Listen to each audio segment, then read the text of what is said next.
गुजराती में आरटीआई लिखे सब काम करते हैं, उनको लैंग्वेज के अंदर दिक्कत आती है। तो हम यहाँ पे गांव के लोगों को ऑनलाइन किसी भी माध्यम से फ्री ऑफ कॉस्ट आरटीआई सिखाएंगे और आरटीआई लगा के भी देंगे। कभी कोई किसान है, ऐसा है कि कोई पसंद नहीं है किसान को भी साथ, कोई भी आदमी है उसको जो लिखना नहीं आता, ड्राफ्टिंग करना, तो सर हम उसको ड्राफ्टिंग के करके देंगे और उसका कोई चार्ज नहीं लेंगे। चलिए बहुत बहुत धन्यवाद आपका, जो आपका इस तरह से जरूरतमंद है प्रयास। उसके लिए सर। जी सर, बोलिए बोलिए। हाँ जी, अब बोले आप, पूरा कर लें। सर उनके अंदर अवेयरनेस नहीं है कि फर्स्ट अपील कहाँ पे करना है, सेकंड अपील कहाँ करना है, कंप्लेन कैसे करनी है, वो सारी चीज हम सिखाएंगे उनको। थोड़ा ये भी दिक्कत है कि डेज कैसे काउंट करते हैं, 45 डेज कैसे काउंट करना है फर्स्ट अपील का, 90 दिन कैसे काउंट करने, 30 डेज कैसे आरटीआई का काउंट करना है, वो सारी चीजें हम सिखाएंगे। और बेसिक ड्राफ्टिंग से लेके कैसे उनको फाइट करना है, कैसे अंदर से जवाब निकालना है, सामने वाला जो फर्स्ट अपीलेट अथॉरिटी होगा वो कैसे सपोर्ट करेगा, सेकंड अपीलेट अथॉरिटी कैसे सपोर्ट करेगा, और जो पीआईओ है वो कैसे डील करते हैं कि भी हम लोग ये माहिती नहीं देंगे, तो उसके भी कैसे निकालना है, जानकारी कैसे निकालना है, उसका भी नॉलेज देंगे हम। बिल्कुल, आप इसमें प्रयास करें और जो भी हमारी तरफ से भी इसमें सहयोग होगा, हम सब आपके साथ में हैं, इस आपके पूरे जी सर, जी सर। उसमें जो भी आपको और चलिए, दस्तावेज या कोई ऐसी मालिक ने लंबी उम्र दे के इसी तरीके से सहयोग दिया करें। जी sir, thank you sir. It's all right. जी बिल्कुल। शिवेंद्र जी, आप सुन पा रहे हैं शिवेंद्र जी? शिवेंद्र मिश्रा जी हमारे सुन पा रहे हैं? कहीं जा रहे हैं क्या? जी संत जी, सादर प्रणाम। एक्चुअली आज हम ड्राइव कर रहे हैं। हाँ, गांव निकल रहे थे, इसलिए आज हम वीडियो में नहीं आ पाए। बाकी हम बातें सुन रहे हैं, बड़ी ही ज्ञानवर्धक जानकारी। जी बताएं, आदेश करें। हमने कहा कि आप भी जुड़े हुए हैं तो कुछ बातें यदि अपनी रखनी है तो रख लें। बिल्कुल, हम अब तो सुन रहे हैं कि भी थोड़ा सा भी रास्ते में। जी जी जी, रास्ते में है, आज गाड़ी ड्राइव कर रहे हैं और नित्यानंद जी भी जबलपुर जा रहे हैं। अच्छा, उनका हाई कोर्ट का वो चालू है, हाँ कल से चालू। जी जी हाँ, चलिए ठीक है, धन्यवाद। सुन रहे थे कि आप लोगों ने जी कृषि से संबंधित बहुत ही आज महत्वपूर्ण जानकारी हम सब लोगों को मिली है ना। हमारे विशेषज्ञों ने बहुत ही अच्छा ज्ञानवर्धक ज्ञान दिया और तहे दिल से स्वागत है सभी लोगों का, जुड़े हुए सभी अतिथियों का और आपका भी कि आपने इतना सार्थक प्रयास करके सभी लोगों को जोड़ा, जिससे हम लोगों को आज ये जानकारी सरलता से सुलभ हो पा रही है। बाकी तो लोग जा करके ये वो चीजें हम लोगों को मिल रही है जिन लोगों ने अपने 60 साल 70 साल 80 साल के अनुभवों से पाया है। हम लोगों का सौभाग्य है कि आज हमारे विशेषज्ञ सब हम लोगों के बीच में आकर के इतनी महत्वपूर्ण जानकारी दे रहे हैं, इसलिए हम सभी को तहे दिल से बहुत बहुत धन्यवाद देते हैं। और चलिए हमारे बीच में जयपाल सिंह खींची, हाँ जी जी बिल्कुल मिश्रा जी, मैं ये कह रहा था कि जयपाल सिंह खींची जी भी है राजगढ़ से, वो लीगल नोटिस का एक जो प्रोफार्मा था जयपाल सिंह जी, उस विषय में क्या कुछ प्रयास किया गया?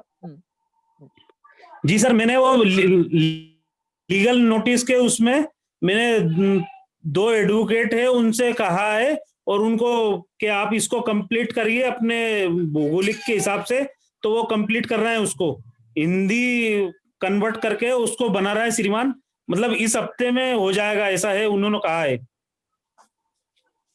जी नहीं, मतलब ठीक है, उसको समझाने के लिए, आपको समझाने के लिए, हमें समझाने के लिए, आम आदमी को तो ठीक है। वैसे वो लीगल नोटिस वकील लोग इंग्लिश में भी भेज सकते हैं आयोग को, तो कोई परेशानी नहीं है, क्योंकि आयोग उसको समझेगा, उनके पास अलग व्यवस्था होती है। वो हाँ, आयोग अपने वकील हायर कर लेंगे, वो समझेंगे, जिनको नहीं समझ में आता है, ज्यादातर लोग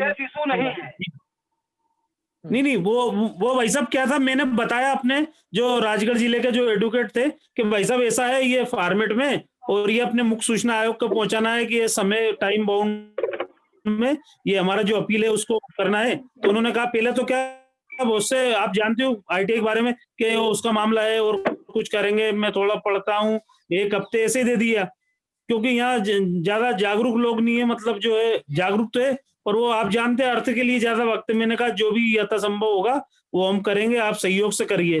तो मेरा ये था भाई साहब कहना, और उनने भी कहा हम कर रहे हैं इसलिए भाई साहब कि हम ना फंस जाए। मैंने नहीं ऐसा नहीं कोई है नहीं, वो तो जनहित का मामला है, जनहित के लिए है। और मैंने नहीं आपका भी बिल्कुल ये रेफरेंस दिया था और भाई साहब का हाँ अपने जी कि मैंने कहा अगर आपको आवश्यकता लगे तो आप इस नंबर पे भी बात कर लीजिए, और जो अपील में उसमें भी है आप बिल्कुल कर लीजिए, जो भी आपको कंसर्न हो, जो भी आपको चर्चा करनी हो तो वो भी अच्छे से समझा देंगे। मैंने ऐसा ऐसा बात है, ऐसा अपने जिला और प्रदेश में होना है वैसा वैसा मैंने बताया था। जी बिल्कुल, हमारे प्रदेश के अतिरिक्त अन्य प्रदेश के भी जो लोग हमारे बीच में जुड़े हुए हैं, आप लोगों को यदि ग्रुप में वो जी लीगल नोटिस का फॉर्मेट मिल गया है, तो कृपया सूचना आयोग कैसे 45 दिन के अंदर जो अपीलें जाती हैं उनका निराकरण करें। इस विषय के लिए लीगल नोटिस तैयार की गई है। माननीय श्री शैलेश गांधी जी और उनकी टीम के माध्यम से ये लीगल नोटिस तैयार करके सबसे पहले महाराष्ट्र सूचना आयोग को भेजी गई है कि जो पेंडिंग पड़े हुए प्रकरण हैं उनका समय पर उनका निराकरण किया जाए 45 दिन के अंदर। क्योंकि कर्नाटका और कोलकाता हाई कोर्ट का ये निर्देश है, आदेश है कि सूचना आयोग 45 दिन के अंदर द्वितीय अपील का निराकरण करें। तो इसलिए ये हर जगह नियमावली लागू हो, इसके लिए आवश्यक है कि आप लीगल नोटिस सूचना आयोग को भेजें, और यदि वो 1 माह का समय दें, 1 माह में यदि उनका कोई जवाब आता है तो ठीक है, नहीं आता है जवाब, तो उसको लेकर के संबंधित उच्च न्यायालय में आप लोग पिटीशन दायर करें अपने-अपने ग्रुप के माध्यम से। पूरे ऑल इंडिया में करें ऐसा, जो आरटीआई एक्टिविस्ट हैं। इसी से सूचना आयोग मामलों को जल्दी संज्ञान लेगा, क्योंकि जब हाई कोर्ट से आदेश निर्देश होंगे सुप्रीम कोर्ट से, तो निश्चित तौर पे उनको उस पे संज्ञान लेना पड़ेगा। और अन्य जो भी माध्यम हैं, उसमें यही नहीं है कि सिर्फ लीगल नोटिस ही है। आप सभी जितने भी लोग हैं, सूचना के क्षेत्र में कार्य करने वाले कार्यकर्ता हैं, आप सब जनरल तौर पर पत्राचार करते रहें, ईमेल भेजते रहें कि मतलब एक मांग करते रहें कि आप जो द्वितीय अपील है उसका निराकरण 45 दिन की समय सीमा पर करें। इस प्रकार से आप इसकी मांग हमेशा ही कर सकते हैं, ईमेल के माध्यम से, सामान्य पत्राचार के माध्यम से भी। और लीगल नोटिस तो है ही है कि आप वकील के माध्यम से, अपने किसी विहित वकील के माध्यम से ये बात संबंधित सूचना आयोग तक पहुंचाएं, और यदि वो समय पर उसका जवाब ना दें और जवाब भी दें, और यदि आपको ऐसा जवाब प्राप्त हो जो आप संतुष्ट नहीं है, हम संतुष्ट नहीं है, जो जनहित ऐसी नहीं है, मतलब 45 दिन के अंदर वो निराकरण नहीं कर रहे, उस स्थिति में हमें कोर्ट में जाना चाहिए। इस तरह से है, इस पर निरंतर आप लोग विचार करिए और करते रहिए, क्योंकि ये करना ही पड़ेगा, यही एक समाधान है फिलहाल के लिए। और हमें जी लगता है कि आपके हम पौने मार्गदर्शन में 2 चल बज रहा रहे हैं अब है। लगभग। जी जी बिल्कुल, जयपाल सिंह जी और सभी हमारे साथी तमाम के जहाँ भी जुड़े हुए हैं पूरे, अभी तो ठीक है कार्यक्रम लगभग समाप्त होने वाला है, तो कम लोग बचे हुए हैं, लेकिन फिर भी हमारा डेढ़ जुड़ा मैसेज तो सभी तक ये पहुँच, इसलिए बिल्कुल हाँ, सभी तक कई बार हम लोग इसका डिस्कस कर चुके हैं, बहुत ही आवश्यक है। क्योंकि सूचनाएँ पब्लिक होनी चाहिए, साझा होनी चाहिए, कोई भी सूचना। एक बात मैं सुब्रतमण जी से बहुत ही वो हूँ, एक तरह से कहा कहना चाहिए, जो मैं एग्री हूँ, जो उन्होंने एक बात कही है कि जो भी ड्राफ्टिंग सरकार ने की हुई है, ये इनका बिल वगैरह आया हुआ है, ज़्यादातर अंग्रेजी में बिल अपना डाल देते हैं, और उसका हम कहते हैं हिंदी में भी इनको कम से कम उसका ट्रांसलेट कर देना चाहिए भाई। और फिर हिंदी के अलावा भी आप इसको विभिन्न अन्य भाषाओं में भी ट्रांसलेट करिए, जनता के पास सीधे इसको पहुँचवाइए कि आपके बिल में आप कह क्या रहे हैं, कहा क्या जा रहा है। तो ये गलत है, और मतलब लोकल भाषाओं का उपयोग ना किया जाए किसी भी बिल के लिए, अथवा सूचना आयोग के जो निर्णय होते हैं। अभी बीच में ये बात आई थी कि अंग्रेजी में ही आदेश जारी हो रहे हैं, जबकि जिस भाषा में आवेदन दिया जाता है उसी भाषा में जवाब दिया जाता है। श्री नित्यानंद जी ने इस विषय पर एक ऑर्डर भी बताया था, भेजा था। तो ये सब चीजें ऐसी हैं जो हमारे देश में जो हाँ एक बिल्कुल। अभी भी, जी जी हाँ, आप जी ऐसा एहसास होता है जैसे देश में जी पूरा बोले बोले, सही अंग्रेजियत, बोल रहे हैं आप, हाँ सही बोल रहे हैं। हाँ, अंग्रेजियत हावी है। कुछ देश के लोगों का कोई वही बहुत नहीं है, सारे उनका ऐसे लोग हैं जो ग्रामीण जन है बिल्कुल उनको इंग्लिश नहीं आती है। बहुत ऐसे गरीब है, मजदूर है, किसान है, वो समझ नहीं पाते कि इसमें लिखा क्या हुआ है। और सरकार वही कि जैसे 10 पन्ने का बैंक का पेपर होता है कि लोग साइन करके आ जाते हैं, उनको पता नहीं कि हमने कहाँ साइन की है। उसी तरह से बिल का लंबा चौड़ा वो निकाल के फॉर्मेट दे दिए। अब वो बेचारा किसान क्या जाने कि इसमें क्या लिखा हुआ है। उसको तो जो बताने वाला बता दिया कि ये चीज है, वो वही मान लेते हैं, है ना। इसलिए तो इसको दोनों भाषाओं, कम से कम हिंदी और इंग्लिश। जी भाई साहब, हम ये कह रहे हैं कि हमारे राज्य हैं, इतने राज्य हैं। बताइए, बंगाल वाला बंगाली, जो गांव के लोग हैं वो बंगाल में बंगाली बोलेंगे, तेलुगु बोलेंगे, तमिल बोलेंगे। अब आप बंगाल में देखिए, चुनाव है तो एक एक मुट्ठी चावल इकट्ठा कर रहे हैं। एक एक मुट्ठी चावल के साथ बंगाली में ट्रांसलेट करा के तीनों कृषि के अध्यादेश बंटवा दो। ये फायदे हैं, पढ़ ले किसान। हमने ट्विटर में भी और प्रधानमंत्री जी के माध्यम से भी मांग की थी कि क्षेत्रीय भाषाओं में कन्नड़, तमिल, तेलुगु जितनी भाषाएं हैं, गांव के लोग वही भाषा। हम लोग यहाँ बघेलखंड में खड़ी हिंदी बोलते नहीं बनता, बघेली जो बोलते हैं गांव के लोग। तो बताइए, माने आप हिंदी जो जानते हैं, हिंदी में लोकल भाषाओं में आप उसको अध्यादेशों को छपवा के बंटवा दीजिए। सही है तो देश का निर्णय ले लेगा किसान की क्या सही है क्या गलत है। चैनल जितने हैं उतने दिग्भ्रमित करते हैं, जितनी मीडिया देश की मीडिया सबको दिग्भ्रमित करती है। बताइए, और किसानों के लिए और देश के हर मनुष्य के लिए, हर जीव, हर जितने प्राणी हैं, जीव अपने जो चाहे खेती में जुड़े हों, खेती से ना जुड़े हों, सबके लिए बहुत बड़ा संकट क्रिएट करेगा। क्योंकि इतनी महंगाई बढ़ेगी भाई साहब कि जीना दुर्भर हो जाएगा। ये मान लीजिए, खाद्यान्न खाने के लिए भी लोगों को तरसना पड़ेगा कुछ दिन बाद। और हम अभी इनके जो भी साइड इफेक्ट्स हैं, जैसा भी है, अभी देखते हैं, आगे आने वाला समय ही निर्धारित करेगा। और हम ये चाहते हैं कि सरकारों को जो हम चुन के भेजते हैं और 5 साल के लिए, तो ऐसा नहीं है कि 5 साल के लिए वो कुछ भी करें। उनको इन चीज़ों का ध्यान देना चाहिए कि भले ही वो बहुमत से लोकतांत्रिक तरीके से चुनी गई हैं, लेकिन जनता की संवेदना का उन्हें बिल्कुल पूरा ध्यान रखना चाहिए।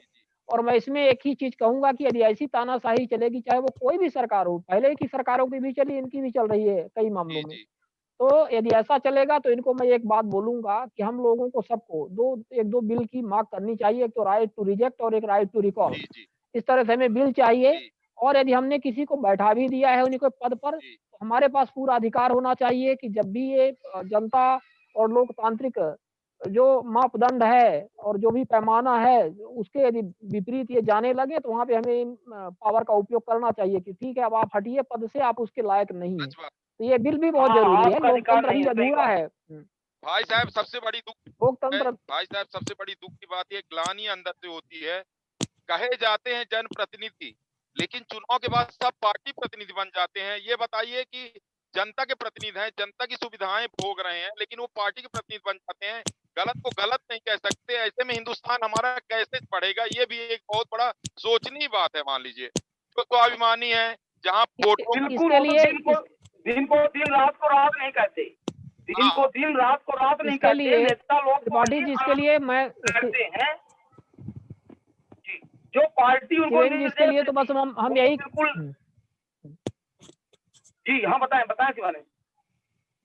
इसके लिए तो शिवेन जी हम यही कहेंगे कि हमारी देश की जनता को जागरूक होना पड़ेगा, हमें शिक्षित होना पड़ेगा, क्योंकि ऐसे हम जनप्रतिनिधि चुन करके ना भेजें जो ये स्थिति निर्मित करें। आज तो बहुत बड़ी दुर्भाग्य है। अब क्या कहें, अब कहते हैं देश की अपन बात करते हैं, अभी तो अमेरिका की बात ले लीजिए आप। चलिए, जो दुनिया का सबसे ज्यादा विकसित और अपने आप को समझदार लोकतंत्र बोलने वाला देश है, उसकी स्थिति देख लीजिए अभी 1 हफ्ते पहले क्या हुआ।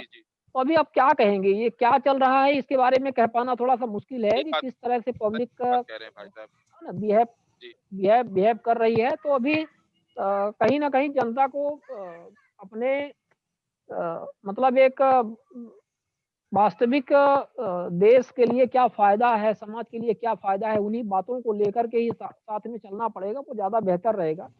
हमें कभी भी किसी पार्टी विशेष का नहीं रहना चाहिए, हमें देश और समाज के लिए काम करना। बहुत सही आपने कहा।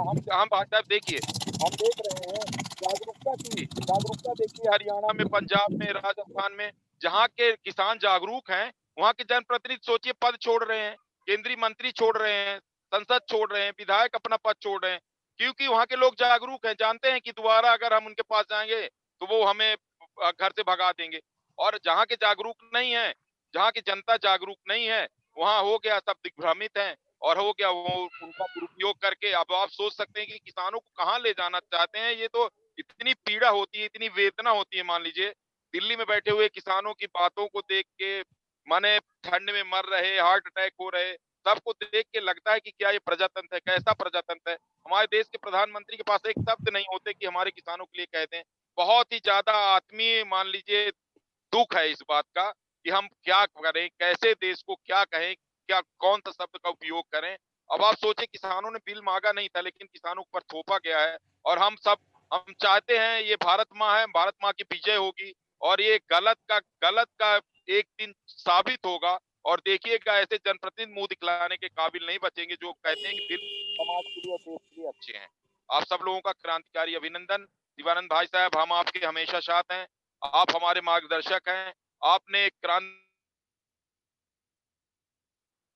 लाई है सूचना के अधिकार के क्षेत्र। साथियों का हम कोर्ट से अभिनंदन करते हैं। कोई गलतियां हुई होगी तो क्षमा करिएगा, हम बार बार क्षमा प्रार्थी हैं, क्योंकि हमारी कोई ऐसी भावना नहीं है कि किसी को ठेस पहुंचाऊं। लेकिन मैं खुद किसान हूं और किसान मूवमेंट में लगातार 1984 से कार्य कर रहा हूं और एक एक चीजों को पढ़ा हूं, अधिनियम की बहुत सारी चीजों को, तो दुखी हूं, व्यथित हूं। इसलिए जो अगर कोई गलतियां हुई हो सब लोग माफ करिएगा और सबका साथ चाहिए। सब लोग आइए, हम लोग अपनी भारत माँ के लिए अच्छे कार्य करें।